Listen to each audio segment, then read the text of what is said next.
नमस्कार दर्शकों, स्वागत है आप सभी का कार्यक्रम कृषि दर्शन में। दर्शकों, आज का हमारा विषय है टमाटर की खेती में लगने वाले रोग व कीट प्रबंधन और इसी विषय पर विस्तृत जानकारी देने के लिए आज हमारे साथ स्टूडियो में मौजूद हैं डॉक्टर पंकज सूद जी, जो कि प्रिंसिपल साइंटिस्ट कोऑर्डिनेटर हैं कृषि विज्ञान केंद्र मंडी से।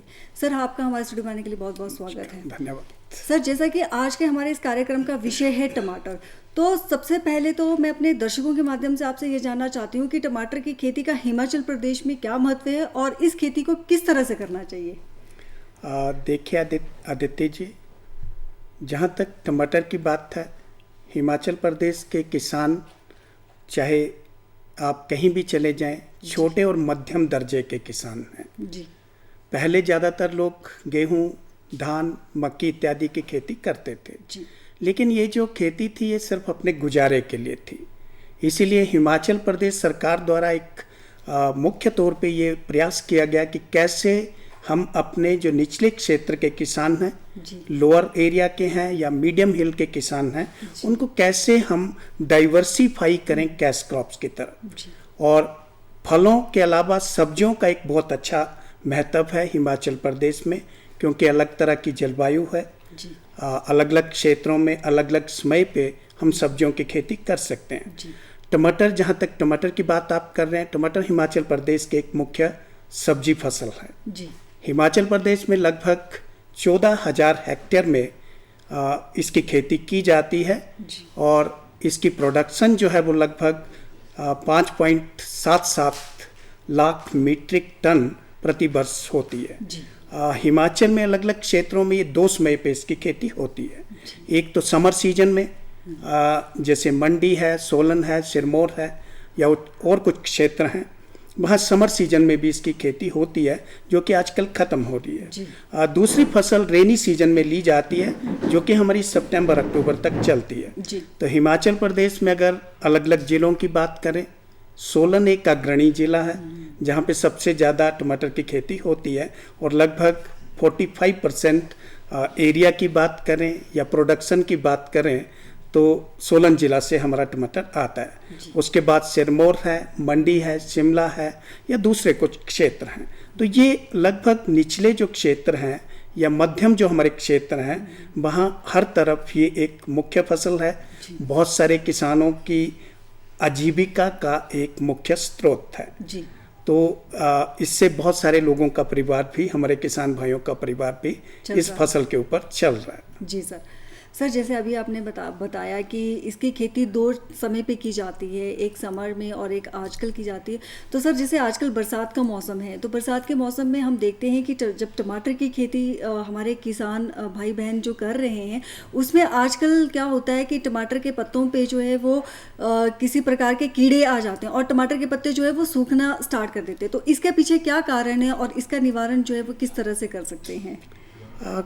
फसल चाहे कोई भी हो, चाहे टमाटर हो या दूसरी फसलें हो, कीड़े और बीमारियों का प्रकोप जो है वो हमारी फसलों के साथ लगातार जुड़ा हुआ है। जैसे जैसे हम फसलों की इंटेंसिफिकेशन की तरफ जाते हैं, ज़्यादा क्षेत्र में किसी फसल को लगाते हैं, तो उसके साथ कई तरह के कीड़े, कई तरह की बीमारियां इसमें आती हैं। थोड़ा सा मैं किसान भाइयों को ये भी आपके माध्यम से बता दूं कि कीट और बीमारियां जो हम दो अलग अलग चीज हैं। कीड़े अलग होते हैं, बीमारियां अलग होती हैं।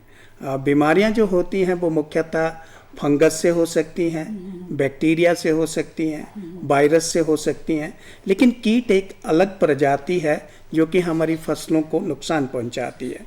तो अलग अलग तरह के कीड़े, अलग अलग तरह की बीमारियां टमाटर की फसल के साथ भी जुड़ी हुई हैं।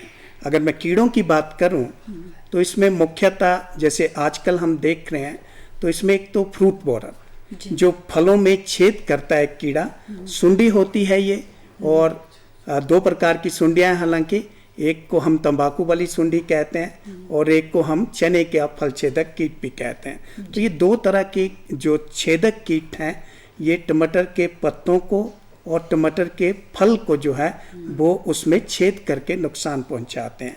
इसके अलावा आजकल कई जगह पे हम पत्तों पे भी देख रहे हैं कि लाइंस बन जाती हैं, ऐसे लगता है जैसे किसी ने सफ़ेद धारियां बना दी हों। वो भी एक अलग तरह का कीट है जिसको हम लीफ माइनर या पर्णखनिक कीट, मतलब एक माइन बनाने वाला कीड़ा जो है वो भी कहते हैं। और कई बार इसमें फलों के अंदर कई बार कीड़े भी देखे जाते हैं।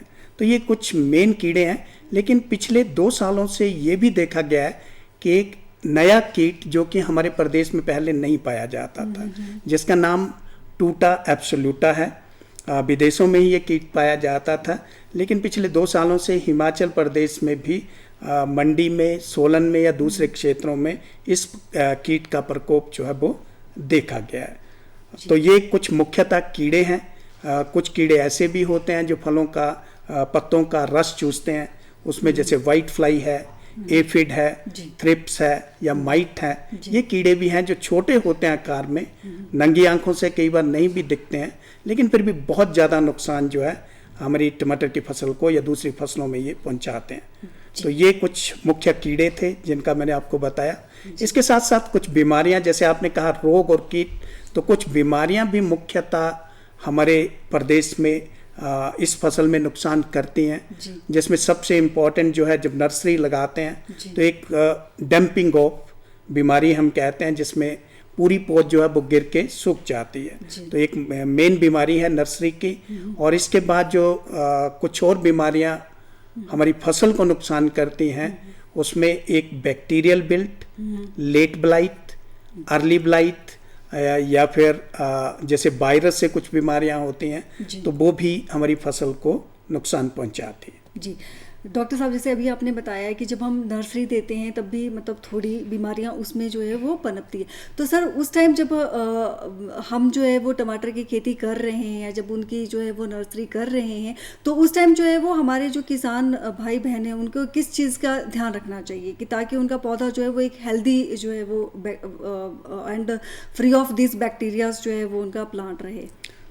इसके लिए क्योंकि बीज या प्लांटिंग मटेरियल नर्सरी जो है सबसे मुख्य कड़ी होती है किसी भी फसल की। तो सबसे पहले तो मैं सभी किसान भाइयों से ये कहूँ कि एक तो बीज का चुनाव जो करना है वो हमें बड़ी सावधानी से करना है। आप यूनिवर्सिटी से या जो आपका कृषि विभाग है वहाँ से परामर्श करके कौन सी किस्में जो हैं हमारे क्षेत्र के लिए अनुमोदित हैं, उन्हीं किस्मों का चुनाव करें। दूसरा, कोई भी बीज जो है वो आप उपचारित कर सकते हैं। थिरम नाम की एक दवाई आती है, कॉमन दवाई है, मिल भी जाती है। वैसे तो बीज उपचारित होता है, लेकिन फिर भी ये सावधानी किसान भाई ले सकते हैं। तो 3 ग्राम प्रति किलो बीज के हिसाब से इस दवाई से बीज का उपचार करना है, उसके बाद ही बिजाई करनी है। लेकिन जब क्यारियां बनाते हैं लोग नर्सरी देने के लिए, तो उस टाइम पे अगर कहीं पे ऐसा समस्या आती हो कि हर बार बीमारी की समस्या हो उस एरिया में, तो हम एक तो क्यारियों की पोजीशन बदलते रहें। ऐसी जगह पे हम क्यारियां ना बनाएं जहां पानी इकट्ठा होता हो या घर का गंदा पानी अंदर आता हो उन खेतों में। और दूसरा, हाइट में थोड़ी सी 15 सेंटीमीटर ऊंची क्यारियां बनाएं, 1 मीटर चौड़ी हो, लंबाई आप 3 मीटर रख सकते हैं। तो ऐसी क्यारियां बनाएं और उसको एक फॉर्मेलिन दवाई आती है, तो बीज बीजने से लगभग 15 दिन पहले आप उसको 1 भाग फॉर्मेलिन और 7 भाग पानी, इस दवाई का घोल बना के आप उन क्यारियों की सिंचाई कर दें और उसके बाद उनको किसी पॉलीसीट से ढक दें और 1 हफ्ते के बाद उस पॉलीसीट को हटाएं और उसके बाद 1-2 दिन के बाद उसमें बिजाई करें। तो इससे क्या होता है कि इसमें उस एरिया का पूरा डिसइंफेक्शन हो जाता है और उसमें अगर कोई मिट्टी जनित रोग अगर हो, उसके जीवाणु हो, तो वो पूरी तरह से इस दवाई से खत्म हो जाते हैं। जी सर। डॉक्टर साहब, आजकल जैसे बरसात का मौसम है, तो आजकल के इस मौसम में हम देखते हैं कि जो हमारा टमाटर होता है उसमें वो काला पड़ जाता है। तो उसके वो काले जो पड़ जाता है, कालेपन का क्या रीज़न है और उसके रोकथाम के लिए हम क्या कर सकते हैं? देखिए आदित्य जी, मैंने अभी बताया कि बहुत सारे रोग हैं जो टमाटर में या टमाटर की फसल में आते हैं जी। जैसा आप कह रहे हैं कि फलों पे कालापन आ जाता है, पत्तों पे भी कालापन आ जाता है। तो मुख्यतः जैसे मैंने बताया कि 2 रोग हैं जिनकी वजह से हो सकता है। एक तो हम कहते हैं जो ब्लाइट, लेट ब्लाइट। तो लेट ब्लाइट एक ऐसी बीमारी है, इसको हम झुलसा रोग भी कहते हैं। तो ये काफ़ी ज़्यादा हमारा जो टमाटर का एरिया है उसमें आती है, और इस बीमारी की वजह से पत्तों में काले धब्बे पड़ते हैं और उसके बाद फलों में भी कालापन आता है, और पूरी की पूरी फसल खास तौर पे बरसात के टाइम पे कई बार बर्बाद हो जाती है। तो ये बीमारी जो है फाइटोप्थोरा जो एक है हमारा, उसकी वजह से होती है। और इसकी रोकथाम के लिए किसान भाई शुरू से ही थोड़ा सा ध्यान रखें। जैसे ही इस बीमारी के लक्षण दिखें तभी वो एक कॉपर ऑक्सीक्लोराइड नाम की दवाई आती है, उसका 3 ग्राम प्रति लीटर के हिसाब से छिड़काव कर सकते हैं। या फिर मैनकोजेब 45, मैनकोजेब यूरोफिल आती है एक, इनमें से किसी भी दवाई का, या फिर अगर ज़्यादा समस्या दिखे तो रिडोमिल MZ78, इनमें से किसी भी दवाई का प्रयोग जो है वो शुरू करें। एक ही दवाई बार बार प्रयोग ना करें। दवाई जो है वो 15 दिनों के बाद छिड़काव करना पड़ेगा, लेकिन अल्टरनेट करें। जिस दवाई का आपने छिड़काव किया है तो अगली बार उसका ना करके दूसरी दवाई का करें, तो उससे जो है वो रेजिस्टेंस भी डेवलप नहीं होती है और रोग का निदान भी जो है वो ज़्यादा इफेक्टिव रहता है। जी डॉक्टर साहब, कई बार हम देखते हैं कि जब हम टमाटर काटते हैं तो उसके अंदर जो है वो वाइट कलर के कीड़े निकलते हैं, तो उनके पीछे क्या कारण है और इसकी रोकथाम जो है वो कैसे की जा सकती है? ये जो आप कह रहे हैं कि छोटे से सफ़ेद रंग के कीड़े कई बार घरों में भी हम टमाटर काटते हैं, खास तौर पे महिलाएं जो है वो ज़्यादा इससे परिचित हैं। जैसे ही वो टमाटर काटते हैं तो उसमें छोटे से सफ़ेद रंग के कीड़े जो कि उछलते हैं। तो ये कीड़े जो हैं एक फल मक्खी होती है, पीली मक्खी भी बोलते हैं, जैसे घरों में मक्खी होती है उसी आकार की लगभग पीले रंग की एक मक्खी होती है। ये मक्खी क्या करती है, ये जैसे ही हमारे फल बड़े होते हैं, सॉफ्ट होते हैं, उस टाइम पे ये उन फलों के अंदर अपने अंडे डाल देती है और उन अंडों से जो सुंडियाँ निकलती हैं वही सुंडियाँ जो है वो एक्चुअल में ये कीड़े जो आप कह रहे हैं ये होते हैं। तो एक मक्खी जो है कई बार 50-60 से लेके 200 अंडे जो है एक ही फल में दे देती है। उसकी वजह से जैसे वो कीड़े बड़े होते हैं तो फलों में सड़ान शुरू हो जाता है और फल कई बार नीचे भी गिर जाते हैं। तो ये एक मेन समस्या है, खास तौर पे जो हमारा बरसात का सीजन होता है इसमें ये मक्खी ज़्यादा एक्टिव रहती है। जहाँ तक इसकी रोकथाम की बात करें तो इसके लिए एक विश्वविद्यालय द्वारा जो है ट्रैप बनाया गया जिसको पालम फल मक्खी ट्रैप भी कहते हैं। ये एक जो हमारी मिनरल वाटर की बोतल है उसी को थोड़ा सा मॉडिफाई करके उसमें हम एक ऐसी गंध डाल देते हैं जिसमें इस मक्खी के नर जो होते हैं वो अट्रैक्ट होते हैं और उस बोतल के अंदर बंद हो जाते हैं। किसान भाई कुछ लोग इससे परिचित भी हैं, कई बार इसको पीली बोतल वाला ट्रैप भी बोलते हैं। तो इस ट्रैप को वो 1 बीघा में लगभग 4 ट्रैप जो हैं वो लगा सकते हैं। 2 महीने तक लगभग ये ट्रैप अपना असर जो है वो दिखाता रहता है और उसमें नर मक्खियाँ जो हैं वो कर्षित होके मरती रहती हैं। तो एक तो ये कर सकते हैं। दूसरा, जितने भी फल सड़ रहे होते हैं उन फलों को हम अपने खेत में ना रहने दें, उनको इकट्ठा करें और कहीं गड्ढे में दबा दें, क्योंकि खेत में छोड़ेंगे तो दोबारा उसमें से वो अडल्ट मक्खियाँ जो हैं वो तैयार होंगी और दोबारा आपके फसल को नुकसान करती हैं। तो सर क्या वो सिर्फ टमाटर की खेती को ही ये मक्खियाँ नुकसान करेंगी या दूसरी और जो फसल होगी उसको भी नुकसान करेंगी? ऐसा है आदित्य जी कि ये मक्खी जो है सिर्फ एक प्रजाति नहीं है। इस मक्खी की लगभग 15 प्रजातियाँ हिमाचल प्रदेश में पाई जाती हैं जो कि अलग अलग फसलों को नुकसान करती हैं। टमाटर में भी हैं, जितनी बेल वाली सब्जियां हैं, घिया, करेला, कद्दू, खीरा या फिर फलदार पौधे हैं, जैसे आपका अमरूद में बहुत ज़्यादा ये नुकसान करती है, मैंगो में नुकसान करती है, पेयर में नुकसान करती है, नाशपाती में, और भी दूसरे कई ऐसे फल हैं जिनमें इस मक्खी का प्रकोप देखा गया। इसके अलावा जैसे मैं इसके निदान की बात कर रहा था, तो इसके लिए अगर स्प्रे करना हो तो हमें गुड़ मिला के एक मेलाथियोन दवाई आती है उसका स्प्रे कर सकते हैं 15 लीटर जैसे हमारा एक पंप होता है उसमें 30 मिलीलीटर ये दवाई डालें, 150 ग्राम के आसपास गुड़ डालें और 15 लीटर पानी। तो गुड़ जो है वो एक तो बरसात में उस दवाई को पत्तों के ऊपर चिपकाने का काम करता है, और सेकेंडली ये जो मक्खियाँ होती हैं गुड़ पे एकदम से आकर्षित होती हैं, तो इसको हम बैट एप्लीकेशन भी बोलते हैं कि बेट जो है आकर्षित करने के लिए गुड़ डाला जाए और उसके द्वारा दवाई का स्प्रे किया जाए। तो ये काफ़ी इफ़ेक्टिव रहता है। लेकिन बरसात के मौसम में इसे हमें बार बार लगभग 10-12 दिनों के अंतराल पर स्प्रे करना पड़ता है। जी डॉक्टर साहब, अक्सर ये भी देखा जाता है कि जो टमाटर के पत्ते होते हैं उनमें जो है वो अनियमित जलीय आकार के जो है वो धब्बे पड़ते हैं, तो इसके पीछे क्या कारण है और इसको जो है वो किस तरह से रोका जा सकता है?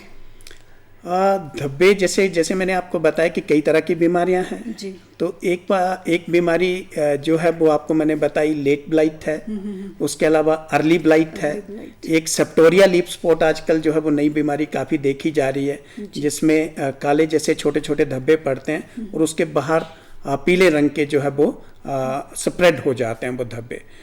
इससे भी काफ़ी नुकसान देखा गया है। लेकिन एक जो आप बात कर रहे हैं वो शायद आप बात कर रहे हैं एक कीट की जिसको हम लीफ माइनर बोलते हैं। उससे क्या होता है, धारियां बनती हैं पत्तों के ऊपर और ऐसा लगता है कि जैसे पत्तों में किसी चीज़ ने अंदर से लाइन बना दी हो, सुरंग बना दी हो। तो ये कीट है, छोटा सा कीट होता है जो कि पत्ते के अंदर रहता है और पत्तों के बीच वाले हरे भाग को खा के आगे बढ़ता है। तो जैसे जैसे इसका नुकसान प्रकोप बढ़ता है वैसे वैसे पत्ते जो हैं वो इसके सूखते जाते हैं और नुकसान उससे बढ़ता जाता है।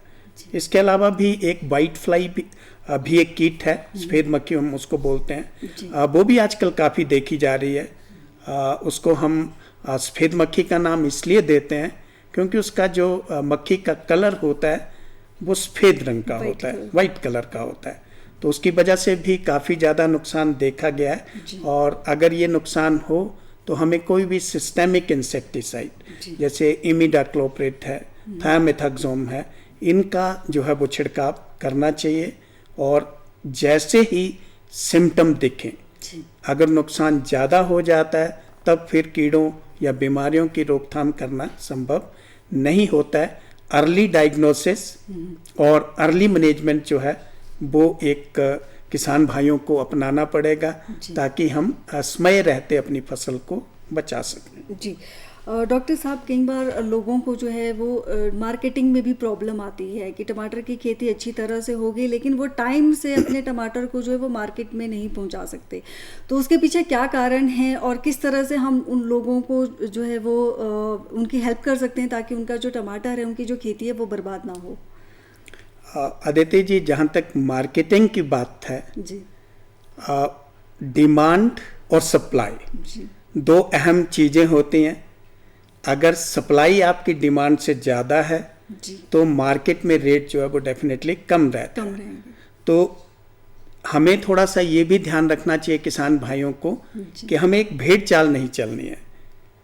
थोड़ा सा हमें मार्केट का स्टडी करना चाहिए कि किस मार्केट में हमारा टमाटर जो है जा सकता है, तो उसके हिसाब से हमें अपनी खेती जो है वो प्लान करनी चाहिए।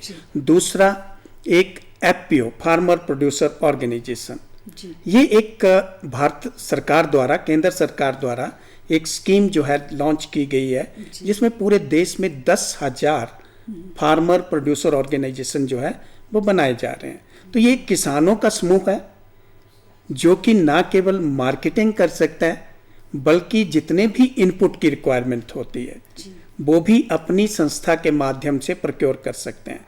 तो उनकी इनपुट कॉस्ट भी कम होगी। मार्केटिंग के लिए भी जब इकट्ठे करेंगे तो वो प्रॉपर प्लानिंग से करेंगे। और थर्डली, वो अगर स्टोरेज की कोई ऐसी व्यवस्था कर सकें, क्योंकि इस स्कीम के अंतर्गत जो हमारा एफपीओ है वो लगभग 2 करोड़ तक का लोन जो है एग्री इंफ्रास्ट्रक्चर लोन वो सब्सिडाइज रेट पे ले सकता है। तो ऐसा कोई हम स्ट्रक्चर तैयार करें, प्रोसेसिंग के यूनिट तैयार करें किसानों के माध्यम से, जिसमें वो अपना टमाटर जो है वो सुरक्षित रख सकें, उसका वैल्यू एडिशन कर सकें, चाहे वो सॉस बनाएं, केचप बनाएं या दूसरे उत्पाद बनाएं, जिससे उसकी पेरिसेबिलिटी जो है वो हम उसमें ना पड़ें और उसका सेल्फ लाइफ हम बढ़ा सकें। तो मार्केटिंग के लिए आने वाले समय में शायद हमें इस तरह से सोचना होगा। जी डॉक्टर साहब, आजकल टमाटर की खेती के साथ साथ जो है वो मक्की की बुआई भी हो रही है, और उसमें मक्की की बुआई में भी हम ये देखते हैं कि उसके पत्तों में भी किसी प्रकार का कीड़ा है जो उसके पत्तों को ख़राब कर रहा है। तो क्या सर उसका लिंक जो है वो टमाटर के कीड़े के साथ है, या वो नया कीड़ा जो है वो हमें देखने के लिए मिला है? आदित्य जी, क्योंकि जैसे बरसात में जो हमारी मेज की फसल है, मक्की की फसल है, वो भी एक खरीफ मौसम की फसल है। तो जहाँ जहाँ टमाटर लगता है उसके साथ बहुत सारे क्षेत्रों में मक्की भी हिमाचल प्रदेश की एक मुख्य फसल है खरीफ मौसम की। और पिछले 2-3 सालों से देखा गया है कि मक्की की फसल में एक कीड़ा, जैसे मैंने टमाटर में बताया आपको, एक इन्वेजिव कीट जो कि हमारे यहाँ पे नहीं था, वो हमारी टमाटर की फसल में आया, टूटा एब्सोल्यूटा, जिसका मैंने आपको नाम भी बताया। वैसे ही मक्की की फसल में भी एक फॉल आर्मी बरम, इसका नाम फॉल आर्मी बरम दिया गया, और ये तंबाकू की सुंडी जो कि टमाटर में भी नुकसान करती है, उसी कुल का कीड़ा है। स्पोडोप्टेरा फ्रूजीपर्दा इसका वैज्ञानिक नाम है। तो ये कीड़ा खास तौर पे मक्की की फसल को नुकसान करता है। निचले या मध्यम क्षेत्र जो हमारे हैं प्रदेश के, वहाँ पे काफ़ी ज़्यादा नुकसान इसका देखा जा रहा है। तो सभी किसान भाई, इसके लिए भी एक ट्रैप जो है वो उपलब्ध है। तो ट्रैप का फ़ायदा ये होगा, किसान भाई अगर लगाएं तो उनको समय रहते ये पता लग जाएगा कि कब जैसे उस कीड़े के वयस्क जो तितलियों के आकार के होते हैं वो उनकी खेत में आना शुरू हुए हैं, क्योंकि कीट के अडल्ट आएंगे तभी उसके बच्चे अंडे देगा और उसके बच्चे होंगे और वो नुकसान करेंगे। तितली कोई नुकसान नहीं करती है जो वयस्क है। तो ट्रैप लगा के उनको थोड़ा सा आइडिया लगेगा, और अगर उनके खेतों में इसका नुकसान देखा जा रहा है तो वो कुछ हमारी रिकमेंडेशन हैं, एडहोक रिकमेंडेशन, उसमें से हम एमामेक्टिन बेंजोएट एक दवाई है उसका प्रयोग कर सकते हैं, स्पाइनोट्रॉन है उसका प्रयोग कर सकते हैं, या फिर लैम्डासाई हेलोथ्रोन है उसको क्लोर एंट्री नीलिप्रोल जो है उस दवाई के साथ मिला के कर सकते हैं। बहुत सारी दवाइयाँ हैं।